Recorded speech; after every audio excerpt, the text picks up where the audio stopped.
हम्म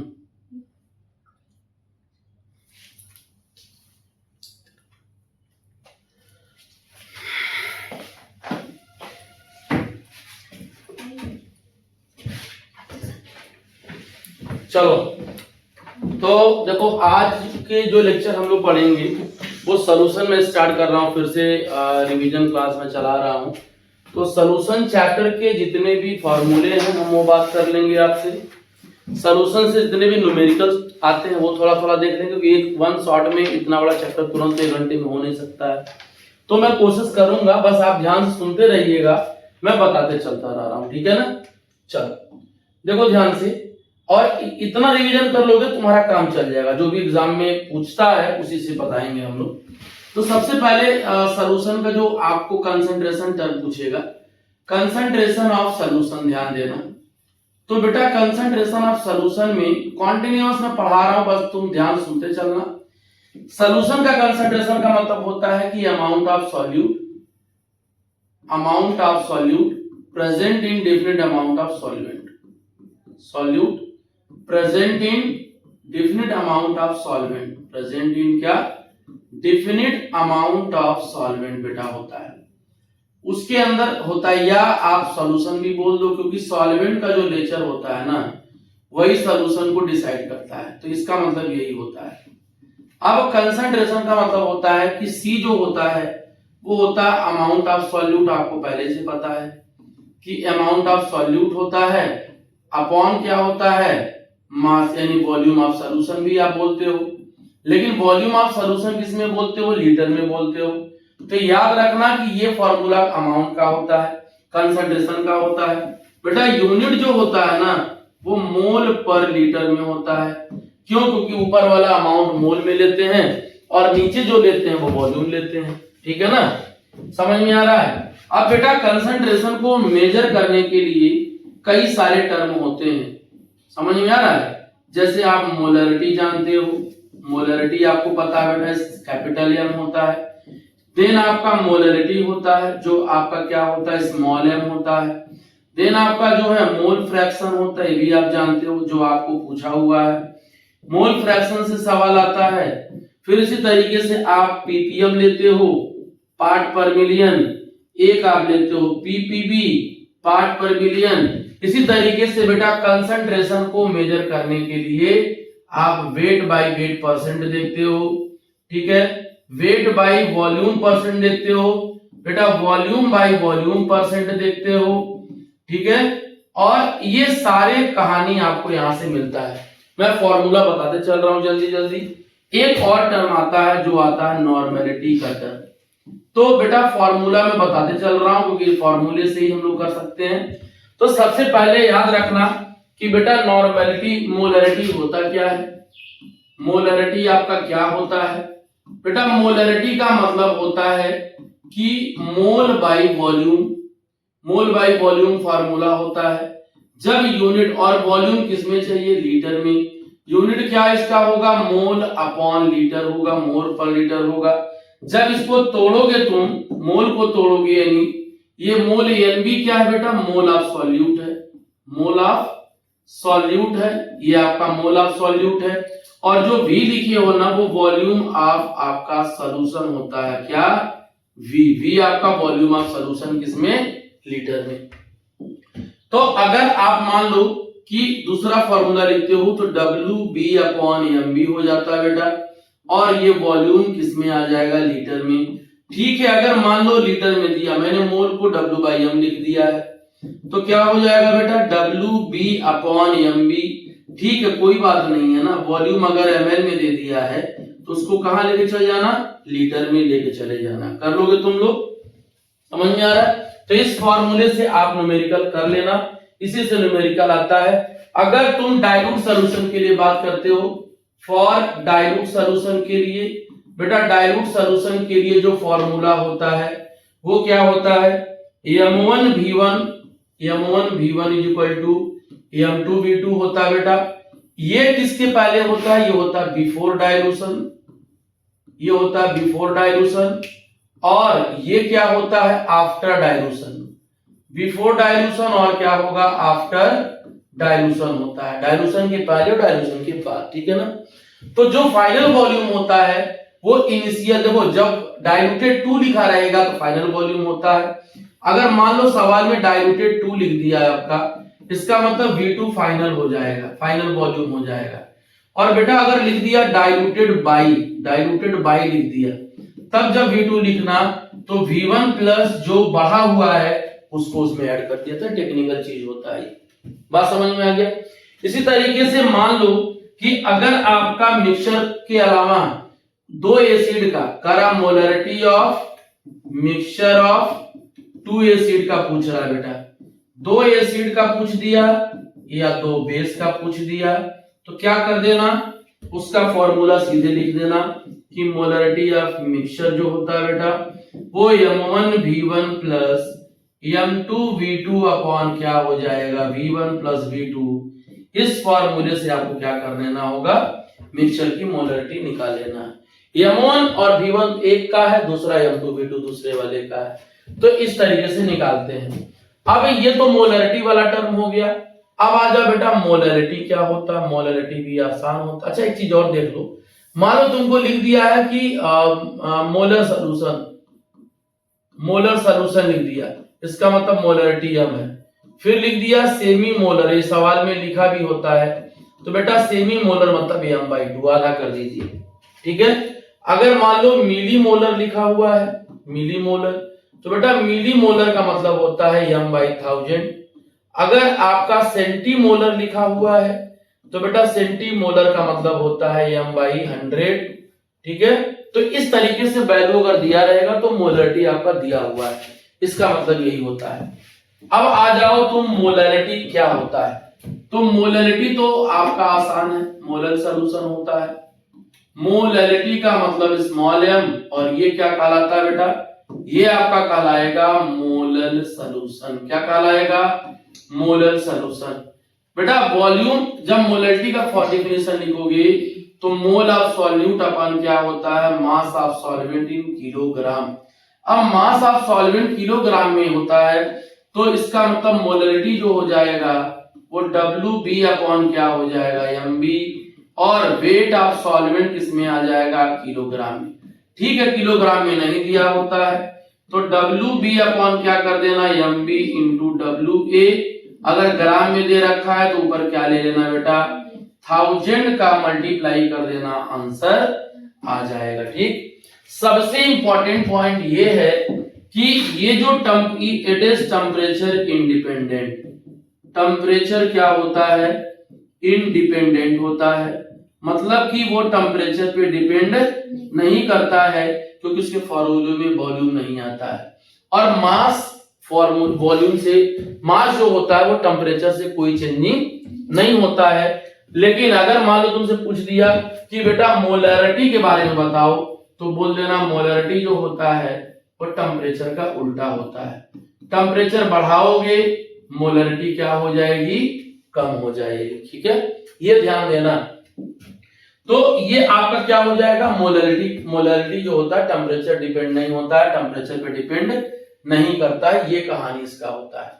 इसके बाद आ जाओ तुम relation between molarity and molarity, relation between molarity and molarity हो जाएगा। तो मोलरिटी और मोलरिटी का रिलेशन क्या होता है बेटा, M is equal to 1000 into M, ये होता है 1000 into D minus M into molecular weight. एक फॉर्मूला ये होता है।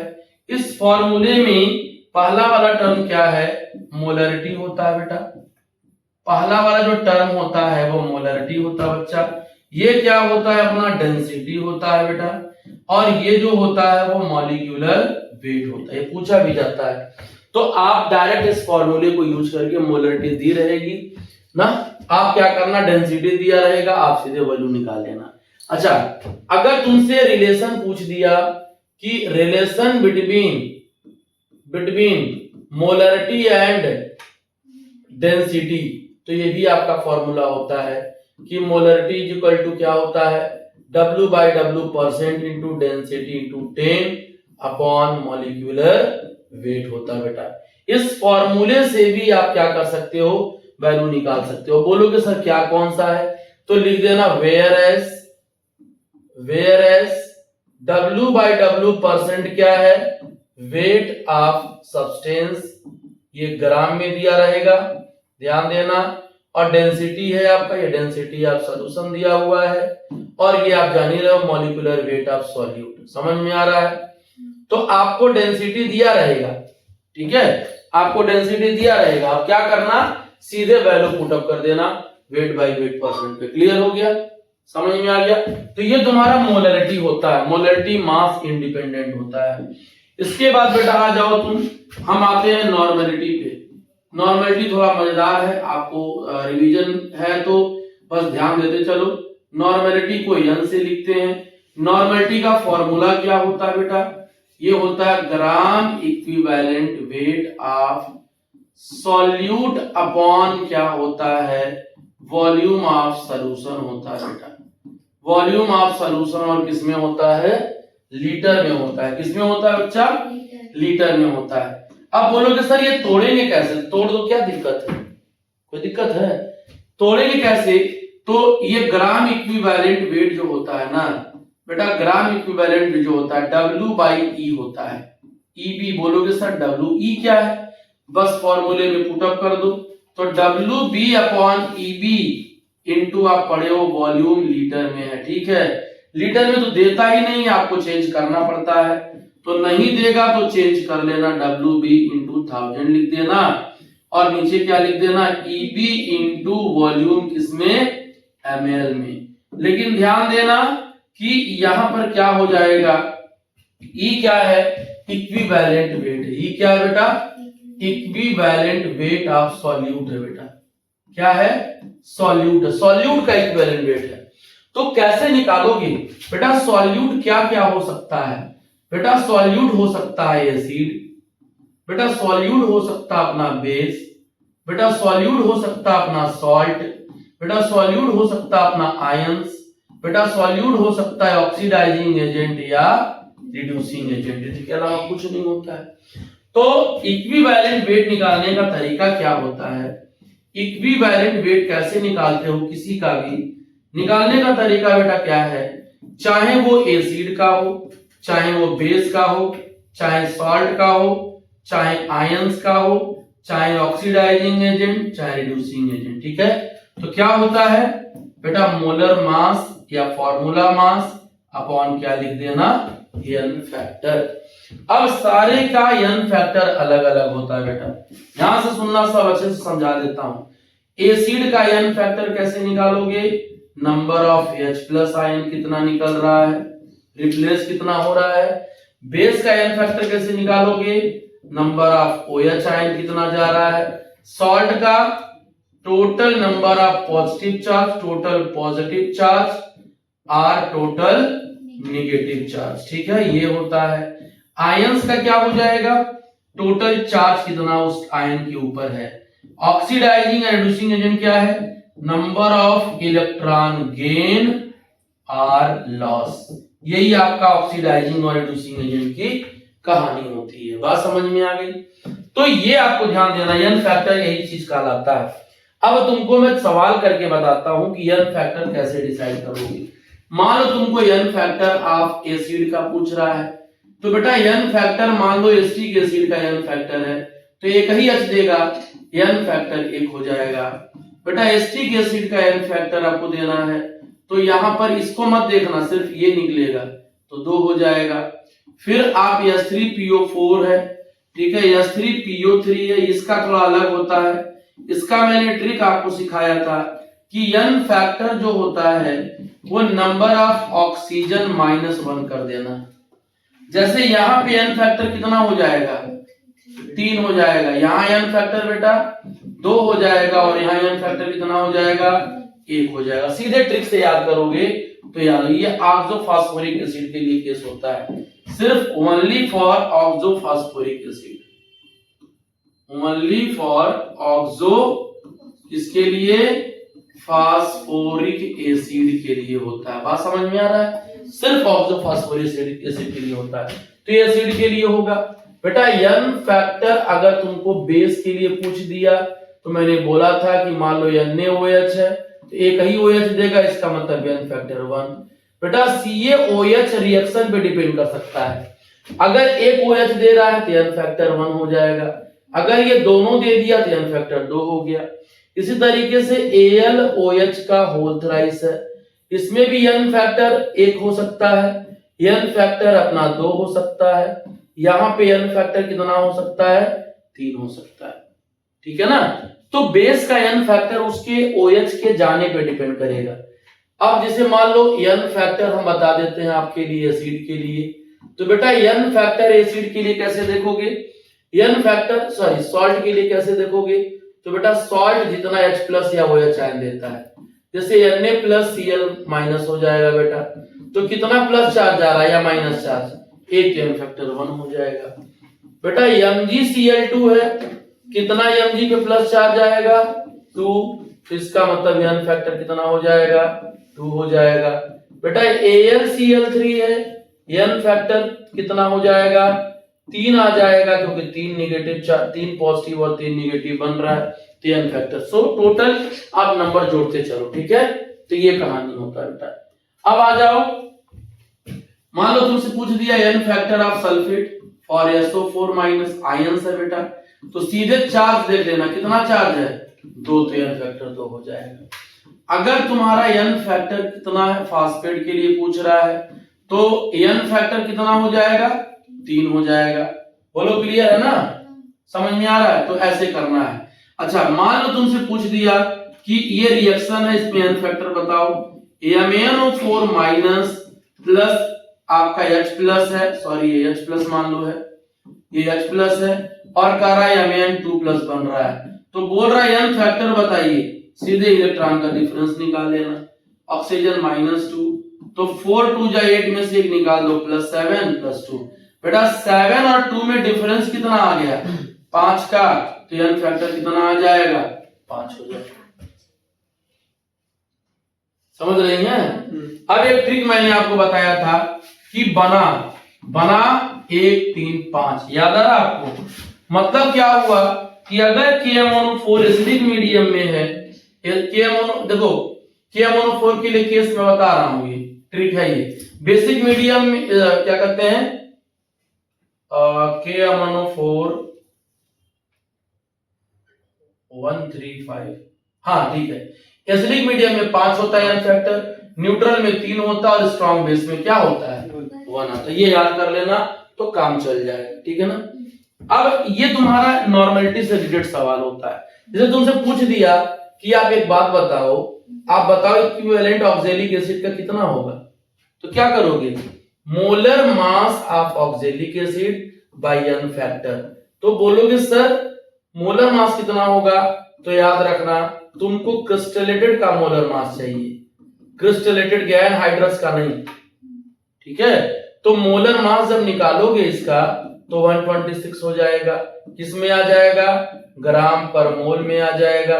बेटा अब n फैक्टर कितना हो जाएगा, ये 2 ही H दिखाता है, ये दोनों H निकालता है, तो n फैक्टर कितना हो जाएगा 2 हो जाएगा। तो equivalent weight of oxalic acid कितना हो जाएगा बेटा, ये हो जाएगा 126/2 इक्वल टू कितना हो जाएगा 63 हो जाएगा। इस तरीके से निकालना है, समझ रहे हैं आप लोग।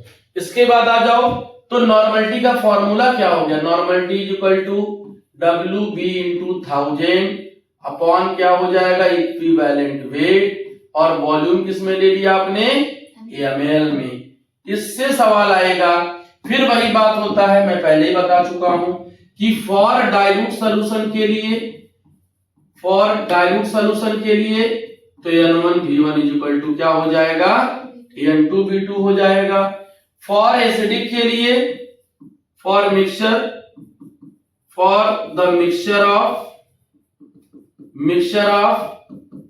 2 एसिड और 2 बेस, चाहे तुम 2 एसिड ले लो चाहे 2 बेस ले लो, तो क्या हो जाएगा normality of mixture equal to N1V1 plus N2V2 upon क्या हो जाएगा V1 प्लस V2। अच्छा एक चीज और सुन लेना, अगर मान लो नॉर्मलिटी तुमको दिया है, मोलरिटी दिया है, नॉर्मलिटी में पूछ रहा है, तो याद रखना रिलेशन याद कर लेना, relation between normality and molarity.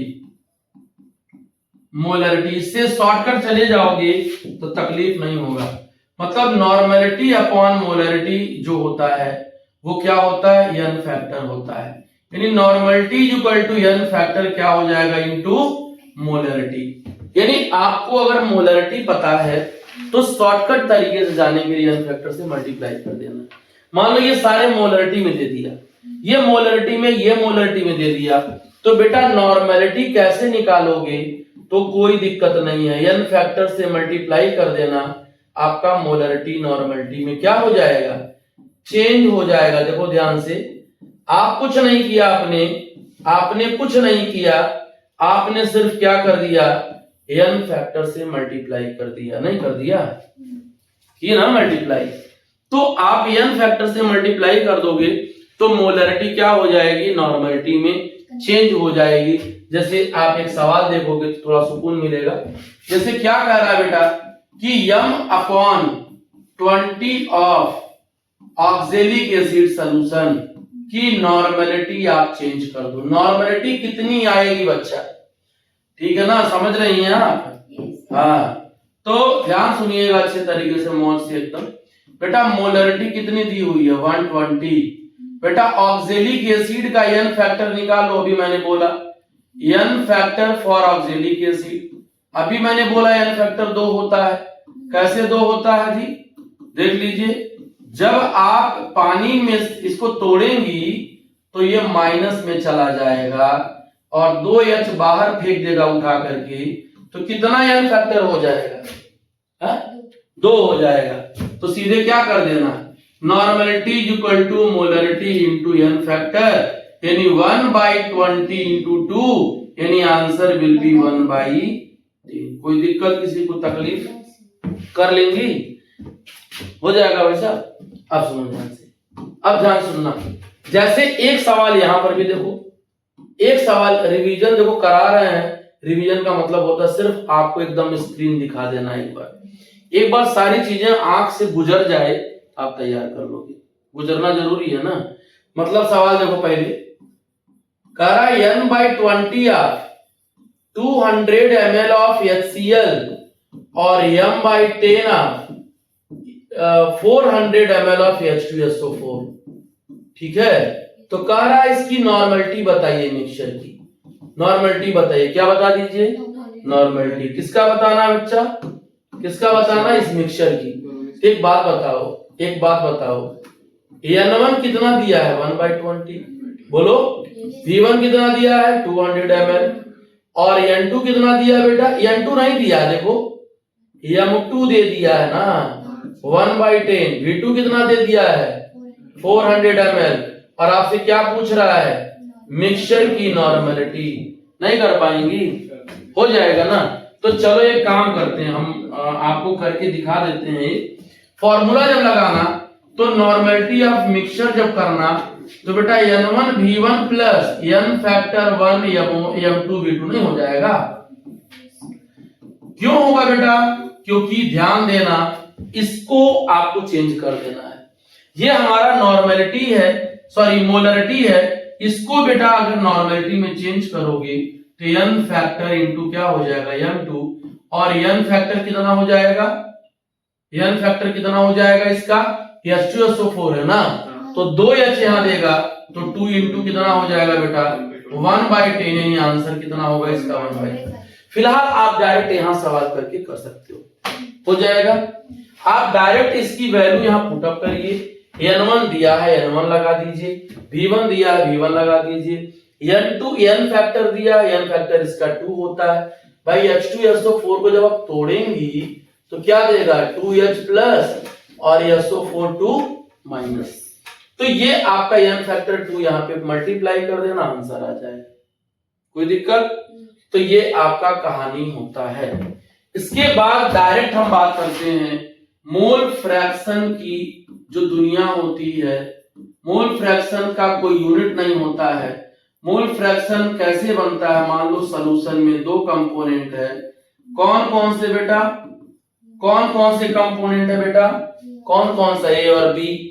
ए और बी का मतलब बाइनरी, बेटा ये अपना सॉल्वेंट की कैटेगरी में है, ये अपना सॉल्यूट की कैटेगरी में है। इसका मोल Na है, इसका मोल Nb है, इसका मोल फ्रैक्शन Xa है, इसका मोल फ्रैक्शन Xb है।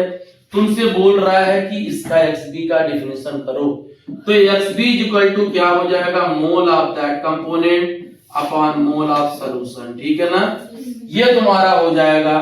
फिर इसी तरीके से क्या होगा बेटा, एक तुम्हारा ये सवाल हो गया। मान लो अगर ए के लिए पूछेगा, हालांकि ए का नहीं पूछ सकता है क्योंकि सॉल्यूट तो ए है, तो ये हो जाएगा Na प्लस Nb। एक फार्मूला तुम्हारा ये है। तुमसे पूछेगा सॉल्यूशन का बताइए, तो बेटा सॉल्यूशन में दोनों है ना, तो मोल फ्रैक्शन ऑफ सॉल्यूशन यहाँ पे आ जाएगा बेटा। तो एक बात बताओ, मोल फ्रैक्शन ए का जो पूछ रहा है, तो Na अपॉन क्या हो जाएगा, Na plus Nb plus Nb क्या हो जाएगा, Na प्लस Nb, ये भी हो जाएगा। जब सॉल्व करोगे तो भाई दुनिया में कितना भी कंपोनेंट लगा लो, उसकी वैल्यू कितनी आ जाएगी, सिर्फ एक आ जाती है। इसका मतलब इसका लिमिट होता है। लिमिट जो होगा मोल फ्रैक्शन का, वो 0 से ज्यादा या आपका 1 से कम या 0 के बराबर, ये लिमिट होता है बेटा। बात समझ में आ रहा है, उससे आगे पीछे कुछ नहीं होगा। अब सुनो ध्यान से, अगर मान लो तुमको डाइल्यूट सॉल्यूशन के लिए पूछ दिया, mole fraction for dilute solution, mole fraction for किसके लिए बेटा, फॉर डाइल्यूट सॉल्यूशन। बेटा जब डाइल्यूट सॉल्यूशन के लिए लोगे, तो डाइल्यूट सॉल्यूशन का मतलब क्या होगा कि मान लो एक कटोरे में आप 2 ग्राम चीनी ले लिए हो, तो उसकी कुछ न कुछ स्वीटनेस होगी ना, तुमको पता चलेगा कि वो खट्टा है कि मीठा है। लेकिन अगर 2 चम्मच चीनी आप 100 लीटर पानी में डाल देते हो, तो उससे बेहतर है हम पानी पिलाएं साथ। बोलिए, नाम के लिए चीनी खिला रहे हैं आपको, समझ रहे हैं? तो क्या हो जाएगा, तो ये हो जाएगा, सुनना ध्यान से, Xb होता है बेटा, Xb क्या होता है बेटा, Nb upon Na plus Nb। ये तो दुनिया में अकेले बैठा हुआ है, कौन, ये तो ऊपर अकेले चीनी है ये, बट ये सॉल्यूशन का है ना, ये किसका लिए है, ये सॉल्यूशन के लिए बेटा। तो Nb is much lesser than Na, इसका मतलब Xb क्या हो जाएगा, भूल जाइए पानी में चीनी आपने मिलाया है, तो ये वाला फॉर्मूला यूज हो जाएगा। भाई चीनी पानी के अंदर आपने फील ही कहां किया कि मीठा है कि खट्टा है, उस तरह तो प्लेट में आप खा रही हैं, तो क्या हो जाएगा बेटा, ये हो जाएगा अपना Xb equal to WB upon MB upon WA upon क्या हो जाएगा, MA। मतलब WB अपॉन MB होगा, पलट देंगी आप तो MA अपॉन क्या हो जाएगा। और सबके बारे में आपको पता है, सबके बारे में आपको पता है, क्या पता है कि ये आपका क्या है, वेट ऑफ सॉल्यूट है। क्या है बच्चा, वेट ऑफ सॉल्यूट है। बेटा ये क्या है, मोलर मास ऑफ सॉल्यूट है, आप भी जानते हो। ये बेटा क्या है, मोलर मास ऑफ सॉल्वेंट है, मोलर मास ऑफ क्या है, सॉल्वेंट है। ये बेटा क्या है, वेट ऑफ सॉल्वेंट है। बात समझ में आ गया। और सारे वेट ग्राम में ही आना चाहिए, ये भी ग्राम में, ये भी ग्राम में, लेकिन ये जो होते हैं वो ग्राम पर मोल में यूनिट होता है, ये भी किस में होगा, ग्राम पर मोल में होगा। क्लियर है, समझ में आ गया। तो ये ध्यान से सुनना अच्छे तरीके से। इसी तरीके से आपका जो W/W% होता है, अब यहां पर दोनों सॉल्यूट और सॉल्वेंट का मास ग्राम में रहेगा, सॉल्यूशन का ग्राम में रहेगा। तो डायरेक्ट लिख रहा हूं, मान लो कि B का पूछ रहा है बेटा, तो WB upon WA plus WB into क्या कर देना, 100 कर देना। बेटा volume by volume of B, अब ये ml में आ जाएगा, इसका मतलब WB upon VA plus VB हो जाएगा, इंटू 100 हो जाएगा। बेटा अगर W/V आपसे पूछ दिया A का बारे में, B के बारे में, B ही सॉल्यूट है, तो ऊपर आप ग्राम में ले लीजिएगा, नीचे आप वॉल्यूम ऑफ सॉल्यूशन ले लीजिएगा, 100 में आ जाएगा। ये तो बड़े हो तुम लोग। अब इससे आपका सवाल लग जाएगा, जो भी सवाल आता है। इसके अलावा कुछ नहीं होता। क्लियर है? Yes. समझ में आ गया? अब सुनिए ध्यान से, ये अब एक और आता है आपका पीपीएम, पार्ट पर मिलियन। तो पार्ट पर मिलियन बी के लिए पूछेगा तो भाई पीपीएम ये किसके लिए यूज किया जाता है? जिसकी सॉल्युबिलिटी काफी कम होती है, अमाउंट कम होता है, 10 टू दी पावर 6 हो जाएगा, हो जाएगा। और पीपीबी जब आप निकालोगे तो पीपीबी बी के लिए ही, सॉल्यूट के लिए जब निकालोगे, फॉर सॉल्यूट यानी बी के लिए क्या हो जाएगा? W B upon W A into W B into 10 to the power 9 हो जाएगा। एक फॉर्मूला ये हो गया, एक फॉर्मूला ये हो जाता है। बोलो क्लियर है? समझ में आ गया? तुमसे पूछेगा कि अगर मान लो सवाल दे दिया और दे दिया relation between W by W percent and ppm, ppm में दे दिया, तो एक बात बताओ, पीपीएम अभी आपने क्या पढ़ा? सर डब्ल्यू बी आपने बताया और नीचे W B into plus W A into 10 to the power 6 आपने ये तो पढ़ाया। मतलब ये हुआ कि डब्ल्यू बी अपॉन बेटा W A plus W B into 100 into 10 to the power 4 कर दें। बोलो अब बताओ ये किसकी वैल्यू हो गई?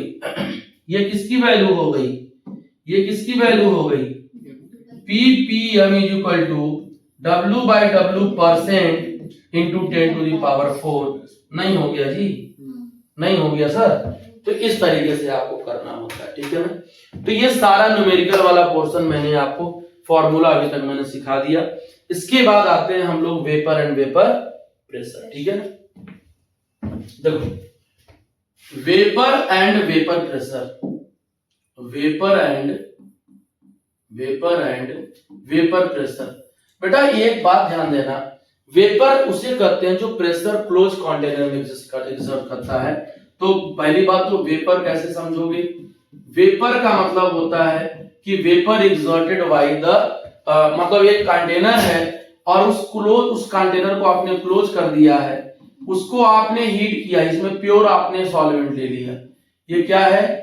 प्योर सॉल्वेंट है, पानी प्योर दिया हुआ है।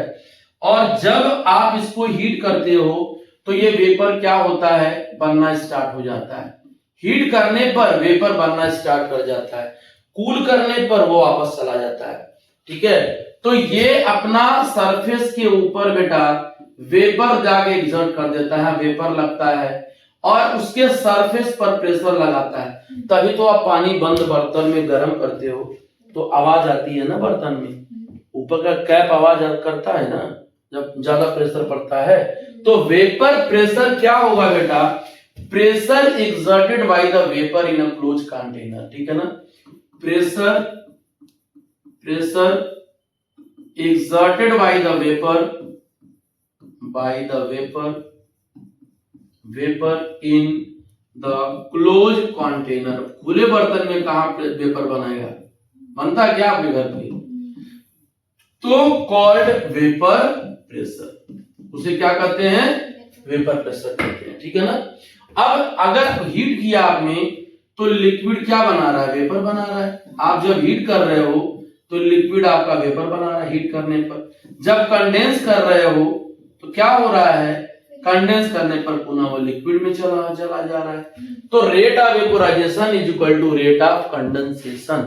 यहाँ यही पढ़े हो ना कि सर रेट ऑफ जो वेपोराइजेशन होता है, आप जो बता रहे हैं वो क्या है? रेट ऑफ वेपोराइजेशन जो होता है बेटा वो इक्वल टू रेट ऑफ किसके होता है? कंडेंसेशन के बराबर होता है। याद आ रहा है कि नहीं आ रहा है? तो ये होता है, क्लियर है ना? अब फैक्टर इसके सवाल पूछे हुए, फैक्टर सबसे ज्यादा इंपॉर्टेंट है। Factor affecting the vapour pressure, factor affecting the vapour pressure. सबसे ज्यादा जो सवाल पूछा हुआ है, सबसे ज्यादा सवाल पूछा है जी वो नेचर ऑफ सॉल्वेंट पे पूछा है, ठीक है? नेचर ऑफ सॉल्वेंट पे। तो कैसे बताओगे किसमें वेपर ज्यादा बनेगा? बेटा फोर्स ऑफ अट्रैक्शन, अट्रैक्शन अगर ज्यादा है सॉल्वेंट के बीच में तो वेपर कम बनेगा ना, और जब वेपर कम बनेगा तो वेपर प्रेशर भी कम बनेगा। इसका मतलब क्या होता है, ये होता है। बात समझ में आ रहा है? तो इस तरीके से खेल आपको लेके चलना होता है, ध्यान देना। जैसे तुमसे पूछ दिया कि आप बताइए अरेंज द फॉलोइंग, एक सवाल इसी पे पूछा हुआ है कि arrange the following in the increasing order of vapour pressure. ठीक, तो जो वेपर ज्यादा बनाएगा वो प्रेशर भी ज्यादा लगाएगा। ठीक है, तो क्या दिया है आपको, दे दिया है H2O, फिर आपको दे दिया है अल्कोहल, फिर आपको क्या दे दिया बेटा, अल्कोहल, फिर आपको दे दिया है ईथर। ठीक है, तो सबसे पहले हम किसके बारे में बात करेंगे, फोर्स ऑफ अट्रैक्शन के बारे में बात करेंगे। अगर हम फोर्स ऑफ अट्रैक्शन की कहानी जान जाएंगे तो हम ये बता सकते हैं किसका फोर्स वेपर ज्यादा बनाएगा और वेपर प्रेशर कौन ज्यादा बनाएगा बेटा। तो याद रखना, फोर्स ऑफ अट्रैक्शन सबसे ज्यादा तो पानी में होता है, फिर अल्कोहल में होता है, फिर ईथर में होता है। फोर्स ऑफ अट्रैक्शन मतलब होता है भैया हाइड्रोजन बॉन्डिंग। किसके केस की बात कर रहा हूं, हाइड्रोजन बॉन्डिंग की केस कर रहा हूं। ये हाइड्रोजन बॉन्डिंग की बात कर रहा हूं बच्चा। हाइड्रोजन बॉन्डिंग ज्यादा होगा तो वेपर तो कम बनाएगा ना, फोर्स कम लगेगा। तो पूछ रहा है, तो मैंने आपको रिलेशन क्या बताया, ये आपका फोर्स ऑफ अट्रैक्शन का मतलब इसका सेंस ही है, फोर्स ऑफ हाइड्रोजन बॉन्डिंग का। यहां पर आप चाहे तो आप हाइड्रोजन बॉन्डिंग लिख सकते हो, कोई रोक नहीं सकता इसको। तो कैसे आंसर दोगे सर, उल्टा देखिए आप, क्या देखिए, उल्टा देखिए, मतलब वेपर प्रेशर जो होगा वो सबसे कम पानी में होगा और सबसे कम किस में होगा, सबसे ज्यादा किस में होगा, ईथर में होगा। बात समझ में आ रहा है? सबसे ज्यादा किस में दिख रहा है, ईथर में दिख रहा है। क्लियर है ना? तो ऐसे सवाल अगर आएंगे तो कर लेंगे, हो जाएगा। अब आ जाइए सॉल्युबिलिटी टर्म। सॉल्युबिलिटी से एक सवाल आया हेनरी लॉ वाला। सॉल्युबिलिटी का मतलब क्या होता है कि different amount of solute dissolve in different amount of solvent. समझ रहे हो? Different amount of solute dissolve in different amount of solvent he solubility कहलाता है बेटा। तो तीन दुनिया हमारे पास है, solubility of solid in liquid, ठीक है। दूसरा होता है solubility of liquid in liquid, liquid in liquid, और तीसरा होता है बेटा solubility of gas in liquid. किसमें? हाँ, गैस इन लिक्विड। समझ में आ रहा है कि नहीं आ रहा है? ऐसी दुनिया होती है बेटा। तो एक एक करके देखो, इसमें से जो आता है वो हेनरी लॉ पूछा जाता है, और हेनरी लॉ बहुत मजेदार आता है, सवाल आता ही आता है। तो याद रखना कि बेटा solubility of solid in liquid आप भी जानते हो कि नेचर पे डिपेंड करता है, लाइक डिसॉल्व लाइक पे डिपेंड करता है। पहली वाली जब बात करोगे तो मान लो अगर सॉल्यूट पोलर है तो पोलर सॉल्वेंट में घुलेगा। इसके लिए केस एक पढ़े होगे तुम लोग अपनी जिंदगी में, लाइक डिसॉल्व लाइक, पढ़ी है? हाँ, लाइक डिसॉल्व लाइक की दुनिया है। मतलब कि अगर एक आपके साथ लड़ाई कर रहा है तो आप भी लड़ाई करिए। पोलर में घुलता है, नॉन पोलर में घुलता है, ठीक है। मतलब NaCl अगर है तो पानी में तो घुलेगा ही, ठीक है। अगर CCl4 है, ठीक है, और यहाँ O2 है, मतलब और भी नॉन पोलर ले रहे हो, या बेंजीन आप ले लो, तो दोनों तो सेम नेचर के हैं, तो दोनों घुलेंगे क्योंकि दोनों नॉन पोलर है बेटा। तीसरी बात समझ लेना, एक्सेप्शनल केस की दुनिया में आपको बता रहा हूं। एक्सेप्शनल केस आप जानते होंगे कि सर ग्लूकोज तब पानी में कैसे घुलता है। ग्लूकोज पानी में क्यों घुलता है? क्योंकि ये आपका सॉल्युबिलिटी होती है कि नहीं होती है, बताइए। तो बेटा कैसे होता है? ये ठहरा नॉन पोलर, ये क्या ठहरा? नॉन पोलर, और ये क्या ठहरा बेटा? पोलर। तो बोल देना उनको, डायरेक्ट बोल देना सर से कि due to formation of hydrogen bond, due to the, एक ऐसा चीज है जो सॉल्युबिलिटी कर देता है, हाइड्रोजन बॉन्ड की वजह से वो पानी में क्या हो जाएगा, घुल जाएगा। इस तरह कहाँ हो सकता है? बात समझ में आ रहा है कि नहीं आ रहा, बताइए। क्लियर है ना? तो पहले वाले में आप जान लीजिएगा सॉल्युबिलिटी टेम्परेचर के डायरेक्टली होता है। पहले वाले केस बता रहा हूं, सॉल्युबिलिटी जब बढ़ेगा, भाई चीनी पानी में घुलाती हो ना, तो टेम्परेचर के डायरेक्टली प्रोपोर्शनल होता है, लेकिन सॉल्युबिलिटी प्रेशर पे डिपेंड नहीं करता है। डज नॉट डिपेंड अपॉन किसके? सॉल्युबिलिटी प्रेशर पे डिपेंड नहीं करता है। कहता तुम्हारी औकात नहीं है कि तुम घोल सको पानी के अंदर। गलत कर रहा है? हाँ। समझ में आ रहा है? तो ये दो चीजें यहाँ की कहानी खत्म हो गई। अब सीधे सीधे बात हम लोग करेंगे कि लिक्विड का लिक्विड में सॉल्युबिलिटी कहाँ होगी। ठीक है, तो इसके बाद वाली लेक्चर हम लोग कल कंटिन्यू करेंगे। कल के लेक्चर को कंबाइन कोशिश करेंगे, कल के लेक्चर में पूरी थियरी हम खत्म कर दें। ठीक है, तो पूरा लेक्चर हमारा थियरी का खत्म हो जाएगा।